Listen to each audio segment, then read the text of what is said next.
Hello friends, आप लोग को स्वागत है आपके अपने यूट्यूब चैनल पर। दोस्तों आज हम सेट नंबर 4 लेकर आ गए हैं। अगर आप लोग एनटीपीसी सीबीटी 2 और ग्रुप डी की तैयारी करते हैं तो आप लोग के लिए बहुत ही महत्वपूर्ण सेट लेकर आ गए हैं। इसमें हम लोग 50 GKGS देखने वाले हैं। दोस्तों इसमें जो है जो एग्ज़ाम होने वाला है एनटीपीसी सीबीटी 2, उसमें 50 GKGS पूछा जाएगा। तो इस बार जो है 45 प्लस GKGS जो है वो सही करना है, यानी अब की बार 110 पार जो है वो करना है, तब जाके जो है वो रिजल्ट होने वाला है। तो दोस्तों अगर आप लोग चाहते हैं डेली इसी प्रकार जो है सेट आप लोग को मिले तो जल्दी से आप लोग इस चैनल से जुड़ जाइए। दोस्तों एकदम नया सेट है और एग्ज़ाम जो है वो जल्द ही आने वाला है, तो जल्दी से आप लोग लग जाइए। आप लोग को डेली जो है एक सेट मिलेगा। तो दोस्तों एक बार आप लोग वीडियो को पूरा जरूर देखिएगा, यानी सारे क्वेश्चन हम लोग फुल सोल्यूशन के साथ यानी फुल डिटेल के साथ देखने वाले हैं सभी क्वेश्चन को। तो एक बार आप लोग पढ़ने की कोशिश जरूर करिएगा। नहीं, एक बार आप जरूर वीडियो देखिएगा, उसके बाद आप बताइएगा कि ये वीडियो आपको कैसा लगा। नहीं, एक बार आप इस वीडियो को पूरी जरूर देखिएगा। तो चलिए स्टार्ट करते हैं बिना टाइम गवाए हुए। दोस्तों ये क्वेश्चन जो है सभी क्वेश्चन बहुत ही महत्वपूर्ण है, तो चलिए सॉल्व करते हैं। तो चलिए सेट नंबर 4 आज हम इस वीडियो में देखने वाले हैं, सभी क्वेश्चन फुल सॉल्यूशन के साथ, फुल डिटेल के साथ। तो आप लोग वीडियो को अंत तक बने रहिएगा। देखिए प्रथम जो क्वेश्चन है कि संयुक्त राष्ट्र के महासचिव की नियुक्ति की वास्तविक शक्ति है, यानी किसके पास जो है महासचिव की नियुक्ति का वास्तविक शक्ति प्राप्त है। तो दोस्तों इसका जो आंसर हो जाएगा, यानी आप लोग को सभी क्वेश्चन के लिए 5 सेकंड दिया जाएगा। इसका आंसर यानी महासभा और सुरक्षा परिषद के पास जो है वो संयुक्त राष्ट्र के महासचिव के नियुक्त करने का शक्ति प्राप्त है। दोस्तों आप लोग बताइएगा कि संयुक्त राष्ट्र महासचिव जो है इसकी स्थापना कब हुआ था, अब सभी लोग बताइएगा। जबकि दोस्तों विश्व की लघु संसद जो है वो महासभा को कहते हैं, विश्व की सबसे लघु संसद जो है वो महासभा को कहते हैं। इस क्वेश्चन को भी आप लोग ध्यान रखिएगा। नेक्स्ट क्वेश्चन देखिए कि भारत में न्यायिक पुनरावलोकन का अधिकार किसके पास है, यानी न्यायिक पुनरावलोकन का अधिकार किसके पास है। तो दोस्तों हम सभी लोग जानते हैं न्यायिक करने का अधिकार उच्चतम और उच्च न्यायालय यानी दोनों को प्राप्त है। उच्चतम और उच्च न्यायालय दोनों को प्राप्त है, क्योंकि वर्तमान जो है दोस्तों 24 उच्च न्यायालय है और एक सर्वोच्च न्यायालय है। एक 24 उच्च न्यायालय और एक सर्वोच्च न्यायालय है, तो इसको भी आप लोग ध्यान रखिएगा। चलिए नेक्स्ट क्वेश्चन पे देखिए। नेक्स्ट जो क्वेश्चन है कि राज्यसभा धन विधेयक किस अवधि तक रोक सकता है। राज्यसभा जो है वो धन विधेयक को किस अवधि तक रोक सकता है, सभी लोग बताइएगा। दोस्तों ये धन विधेयक दोस्तों ये 14 दिन तक यानी 14 दिन तक ही रोक सकता है, जबकि धन विधेयक का जो अधिकार होता है वो लोकसभा के पास होता है। और अनुच्छेद 110 में धन विधेयक जो कि दिया हुआ है, किस अनुच्छेद में, तो अनुच्छेद 110 में धन विधेयक अधिकार दिया हुआ है। नेक्स्ट क्वेश्चन देखिए कि भारतीय संविधान समर्पित है, यानी भारतीय संविधान किसको समर्पित है। तो दोस्तों हम सभी लोग जानते हैं कि हम सभी भारतीय लोगों को भारत का संविधान जो है वो समर्पित है, किसी बाहरी को नहीं। तो हम सभी भारतीय लोगों को जो है वो भारत का संविधान समर्पित है। नेक्स्ट क्वेश्चन देखिए, राज्य की कार्यपालिका शक्ति निहित होती है। राज्य की कार्यपालिका शक्ति जो है वो निहित होती है। तो चलिए दोस्तों इसका आंसर देखते हैं। इसका आंसर नहीं राज्यपाल हो जाएगा। दोस्तों यहाँ पे राज है, राज्य की कार्यपालिका तो राज्यपाल हो जाएगा। और केंद्र रहेगा, यानी केंद्र में तो राष्ट्रपति हो जाएगा। केंद्र में राष्ट्रपति और राज्य में राज्यपालिका होता है। जबकि राज्यपाल का नियुक्त जो करता है वो राष्ट्रपति करता है, नियुक्त करेगा राष्ट्रपति और शपथ जो दिलाएगा शपथ ये जो है वो यानी उच्च न्यायालय के मुख्य न्यायाधीश या अन्य न्यायाधीश जो सर्वोच्च न्यायालय के उच्च न्यायालय के मुख्य न्यायाधीश जो है वो शपथ दिलाता है और नियुक्त राष्ट्रपति करता है। तो इस दोनों को भी आप लोग ध्यान रखिएगा। और ये सीरीज़ आप लोग को पसंद आ रहा है तो सभी लोग एक बार लाइक कर दीजिएगा, और जितने भी दोस्त न्यू है वो सभी लोग सब्सक्राइब कर दीजिएगा। आप लोग वीडियो तो देखते हो पर सब्सक्राइब नहीं करते हो, तो सभी लोग एक बार सब्सक्राइब कर दीजिएगा ताकि मोटिवेशन मिले आप लोग के लिए, अच्छे से अच्छे कंटेंट लेकर आए। सभी लोग सब्सक्राइब करके शेयर कर दीजिएगा। तो चलिए नेक्स्ट क्वेश्चन देखिए कि दक्षिण गोलार्ध में सर्वाधिक लंबा दिन कब होता है। दक्षिण गोलार्ध पूछ रहा है दोस्तों। यहाँ पे दक्षिण आप लोग को समझा दूँ, उत्तरी और एक दक्षिणी होता है, दोनों आप लोग को भी समझाता हूँ। देखिए उत्तरी गोलार्ध अगर पूछे उत्तरी गोलार्ध तो उत्तरी गोलार्ध में यहाँ पे लिख लेते हैं और यहाँ पे दक्षिणी डी सूचित करिए। देखिए उत्तरी गोलार्ध अगर पूछे, सॉरी दोस्तों इसको नॉर्थ इसको साउथ। उत्तरी गोलार्ध पूछे तो 21 जून को जो है उत्तरी गोलार्ध में सबसे लंबा दिन होता है और 22 दिसंबर को सबसे छोटा दिन होता है। इसी का उल्टा दक्षिणी गोलार्ध में जो होता है वो 22 दिसंबर का सबसे लंबा दिन होता है और 21 जून को सबसे छोटा दिन होता है। तो यहाँ पे पूछ रहा है दक्षिणी गोलार्ध में, तो दक्षिणी गोलार्ध में सबसे लंबा दिन तो 22 दिसंबर हो जाएगा। तो इस प्रकार इसका आंसर यानी 22 दिसंबर हो जाएगा। नेक्स्ट है, किस मुगल शासक को राष्ट्रीय सम्राट कहा गया है? तो दोस्तों हम सभी लोग जानते हैं यानी अकबर को जो है वो राष्ट्रीय सम्राट कहा गया है। नेक्स्ट क्वेश्चन देखिए, राजस्थान में माउंट आबू स्थित दिलवारा मंदिर विख्यात है। दिलवारा मंदिर जो है वो किस लिए विख्यात है? तो चलिए इसका आंसर देख लेते हैं दोस्तों। इसका आंसर हो जाएगा यानी ये जैन मंदिर के उत्कृष्ट कला के लिए प्रसिद्ध है। जैन मंदिर के उस उत्कृष्ट कला के लिए प्रसिद्ध है और ये आदिनाथ को समर्पित है। यह मंदिर जो है वो आदिनाथ को समर्पित है। तो इसको भी आप लोग ध्यान रखिएगा। नेक्स्ट क्वेश्चन देखिए, नेक्स्ट क्वेश्चन है, भारत के योजना आयोग की प्रकृति क्या है? भारत की योजना आयोग की प्रकृति क्या है? तो योजना आयोग का स्थापना जो है दोस्तों 1950 में हुआ था। किस वर्ष? तो 1950 में योजना आयोग का स्थापना हुआ था और इसका अध्यक्ष जो होता है यानी अध्यक्ष वो प्रधानमंत्री होते हैं, जबकि यह एक सलाहकारी संस्था है। जबकि इसकी जो है इसका नाम बदलकर नीति आयोग 2015 कर दिया है। किस वर्ष? 1 जनवरी 2015 को इसके स्थान पर योजना आयोग के स्थान पर नीति आयोग 1 जनवरी 2015 को कर दिया है। नेक्स्ट क्वेश्चन देखिए, कौन सी नदी जो है सुंदरबन डेल्टा बनाती है? कौन सी नदी जो है वो सुंदरबन डेल्टा बनाती है? दोस्तों सुंदरबन डेल्टा जो है वो विश्व की सबसे बड़ी डेल्टा है। तो इसको भी आप लोग ध्यान रखिएगा। तो सुंदरबन डेल्टा जो बनाती है वो दोस्तों गंगा नदी बनाती है सबसे, यानी सुंदरबन पूछ रहा है तो गंगा हो जाएगा। जबकि डेल्टा बनाने वाली नदी जो है वो गंगा और ब्रह्मपुत्र दोनों है। यहाँ पे पूछ रहा है सुंदरबन, तो सुंदरबन हो जाएगा यानी गंगा। तो इस प्रकार इसका आंसर यानी 2 हो जाएगा। देखिए नेक्स्ट क्वेश्चन है कि घरेलू रेफ्रिजरेटर में सामान्य प्रशीतक पदार्थ क्या होता है? घरेलू रेफ्रिजरेटर में सामान्य प्रशीतक पदार्थ क्या होता है? तो चलिए इसका आंसर देख लेते हैं। इसका आंसर यानी फ्रीऑन या अमोनिया हो जाएगा, जिसका सूत्र होता है NH3। फ्रीऑन का सूत्र होता है NH3। नेक्स्ट क्वेश्चन देखिए, हीमोग्लोबिन में उपस्थित होता है। तो हीमोग्लोबिन में क्या होता है? तो दोस्तों हीमोग्लोबिन में आयरन होता है। तो इसको भी आप लोग ध्यान रखिएगा, यानी Fe लोहा होता है। हीमोग्लोबिन में लोहा होता है। चलिए नेक्स्ट क्वेश्चन पे, नेक्स्ट क्वेश्चन है कि गन मेटल किस किस धातु का मिश्रण है? गन मेटल जो है वो किस किस धातु का मिश्रण है? तो इसका आंसर कॉपर, जिंक और निकेल हो जाएगा। कॉपर, जिंक और जस्ता हो जाएगा। कॉपर, टिन, जस्ता हो जाएगा, यानी ये इसका करेक्ट है, कॉपर, टिन और जस्ता। नेक्स्ट क्वेश्चन है कि भारी जल का उपयोग होता है। इन भारी जल का उपयोग कहाँ होता है? दोस्तों भारी जल का जो प्रयोग करते हैं नाभिकीय रिएक्टर में मंदक के रूप में, नाभिकीय रिएक्टर में मंदक के रूप में प्रयोग करते हैं। तो इस प्रकार इसका जो आंसर हो जाएगा यानी ये इसका करेक्ट हो जाएगा। नेक्स्ट क्वेश्चन देखिए, RNA का संश्लेषण किसके द्वारा होता है? RNA का संश्लेषण किसके द्वारा होता है? तो इसका आंसर हो जाएगा दोस्तों यानी राइबोसोम के द्वारा RNA का संश्लेषण होता है। नेक्स्ट क्वेश्चन देखिए, भारत में विद्युत रेलगाड़ी संचालन किस वर्ष प्रारंभ हुआ था? भारत में विद्युत रेलगाड़ी, विद्युत से चलने वाली दोस्तों प्रथम रेलवे 1853 में चली थी, यानी डलहौजी के समय में। और विद्युत रेल पूछ रहा है तो 1925 हो जाएगा। 1925 में चला था और इसका जो नाम था वो डेक्कन क्वीन, यानी प्रथम बिजली से चलने वाली ट्रेन का नाम डेक्कन क्वीन नाम था। तो इसको भी आप लोग ध्यान रखिएगा। नेक्स्ट है, काराकोरम जो है उच्च मार्ग किन देशों को जोड़ता है? काराकोरम जो है किन 2 देशों को जोड़ता है? तो पाकिस्तान और चीन को जोड़ता है। तो इस प्रकार इसका आंसर यानी सी हो जाएगा। देखिए नेक्स्ट क्वेश्चन है कि भी आकार की घाटी का निर्माण किसके द्वारा होता है? दोस्तों ये क्वेश्चन बहुत ही महत्वपूर्ण है। बोला है भी आकार की घाटी, तो भी आकार की जो घाटी है ये घाटी का निर्माण किसके द्वारा होता है? तो चलिए इसका आंसर देखते हैं। इसका आंसर यानी युवा नदी हो जाएगा। युवा नदी जो है भी आकार की घाटी का निर्माण करती है।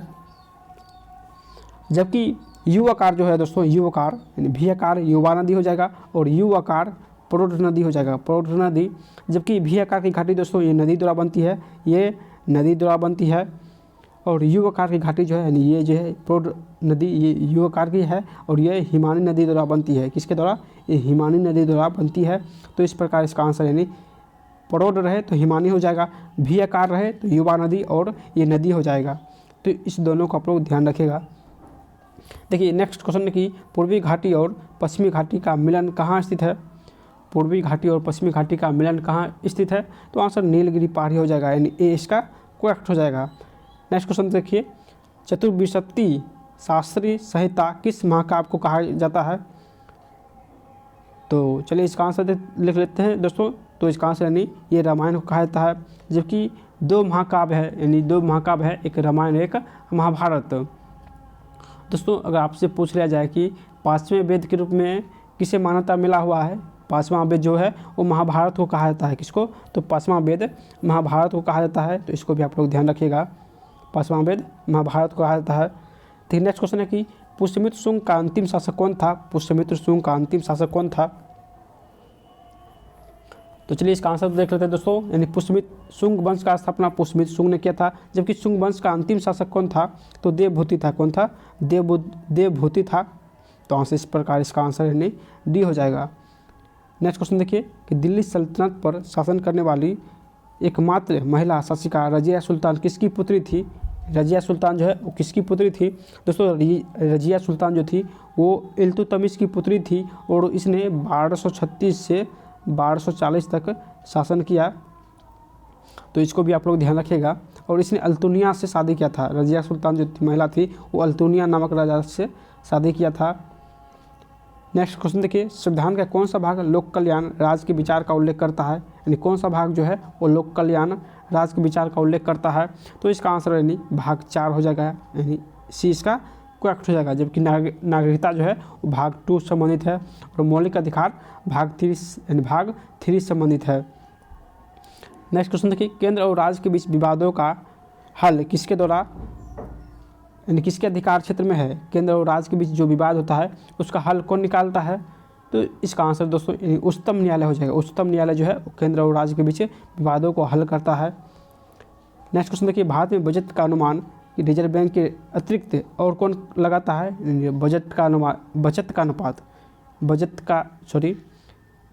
बजट का अनुमान जो है रिजर्व बैंक के अतिरिक्त और कौन लगाता है? तो इसका आंसर CSO हो जाएगा, यानी केंद्रीय सांख्यिकी संगठन हो जाएगा। यानी रिजर्व बैंक के अलावा केंद्रीय सांख्यिकी संगठन जो है वो लगाता है। नेक्स्ट है, ग्रीन हाउस प्रभाव किस गैस का कारण होता है? ग्रीन हाउस जो है किस गैस के कारण होता है? तो इसका आंसर दोस्तों हो जाएगा CO2 के कारण। तो आंसर इसका C हो जाएगा। नेक्स्ट है, कौन सी अक्षांश रेखा भारत के मध्य से होकर गुजरती है? कौन सी अक्षांश रेखा भारत के मध्य से होकर गुजरती है? तो इसका आंसर 23 डिग्री उत्तरीय अक्षांश हो जाएगा, जो कि भारत के मध्य से होकर गुजरती है। नेक्स्ट है, 10 डिग्री चैनल जो है किसके बीच स्थित है? दोस्तों 10 डिग्री चैनल आपसे पूछ रहा है, तो इसका आंसर यानी छोटा अनुमान और कार निकोबार हो जाएगा। छोटा अनुमान और कार निकोबार हो जाएगा। जबकि 8 डिग्री पूछे, अगर 8 डिग्री पूछे तो मालदीव और मिनिकॉय, 8 डिग्री पूछे तो मालदीव और मिनिकॉय। अगर 9 डिग्री पूछे तो लक्षद्वीप और मिनिकॉय, 9 डिग्री में लक्षद्वीप और मिनिकॉय हो जाएगा। जबकि ग्रैंड चैनल जो पूछे तो सुमात्रा और निकोबार के बीच स्थित है। तो इस तीनों को भी ध्यान रखिएगा। नेक्स्ट है, भारत का पूर्वी समुद्री तट किस नाम से जाना जाता है? भारत का पूर्वी समुद्री तट जो है वो किस नाम से जाना जाता है? तो पूर्वी में जो है वो कोरोमंडल तट के नाम से जाना जाता है। तो इस प्रकार इसका आंसर यानी डी हो जाएगा। नेक्स्ट है, एशिया का सबसे बड़ा लौह इस्पात उत्पादक देश कौन है? दोस्तों यहाँ पे एशिया पूछ रहा है, तो एशिया में सबसे बड़ा लौह इस्पात जो है वो चीन उत्पादन करता है। अगर विश्व पूछे तो विश्व में जापान हो जाएगा, और एशिया पूछ रहा है तो चीन हो जाएगा।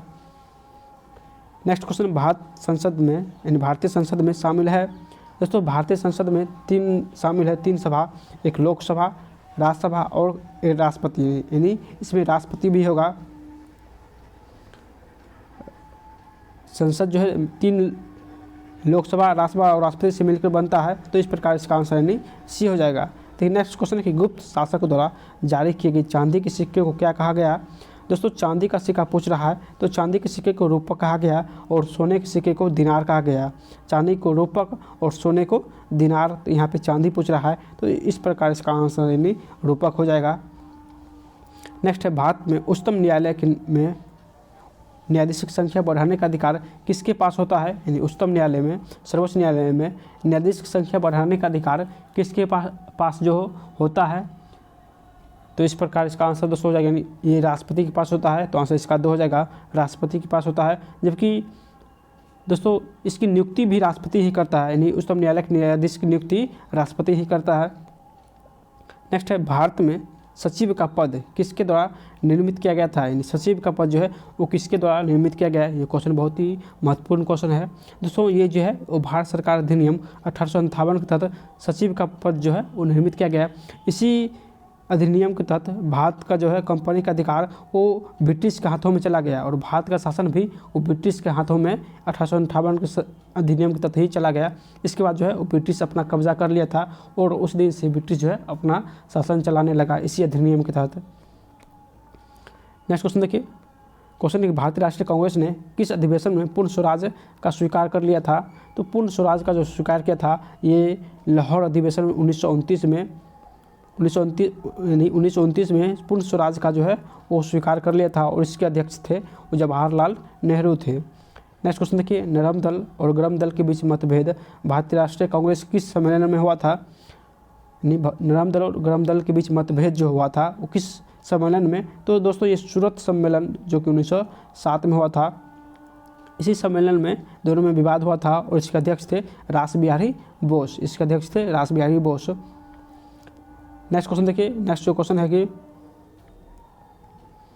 जवाहरलाल नेहरू बंदरगाह कहाँ स्थित है। जवाहरलाल नेहरू बंदरगाह कहाँ स्थित है। तो इसका आंसर क्या हो जाएगा दोस्तों। तो इसका आंसर यानी मुंबई हो जाएगा। जवाहरलाल नेहरू बंदरगाह मुंबई में स्थित है।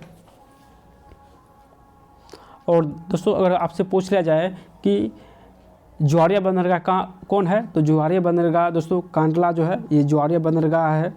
कौन सा, तो ये ज्वारिया बंदरगाह है। और देश का सबसे प्राकृतिक बंदरगाह दोस्तों विशाखापट्टनम है और सबसे गहरा भी विशाखापट्टनम है, यानी सबसे गहरा बंदरगाह और सबसे प्राकृतिक बंदरगाह तो विशाखापट्टनम हो जाएगा। नेक्स्ट, पित्त मनुष्य के शरीर में कहाँ से स्रावित होता है।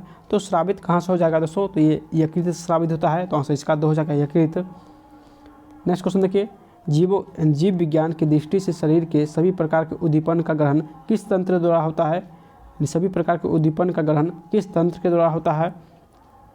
तो इसका जो आंसर हो जाएगा दोस्तों यानी तंत्रिका तंत्र के द्वारा, तो सी इसका करेक्ट हो जाएगा। पेचिश रोग के लिए उत्तरदायी प्रोटोजोआ, यानी पेचिश रोग के लिए उत्तरदायी प्रोटोजोआ कौन सा है। तो इसका आंसर यानी एंटी अमीबा हो जाएगा। एंटी अमीबा है, जबकि पेचिश रोग जो होता है वो यकृत में होता है, तो इसको भी आप लोग ध्यान रखिएगा।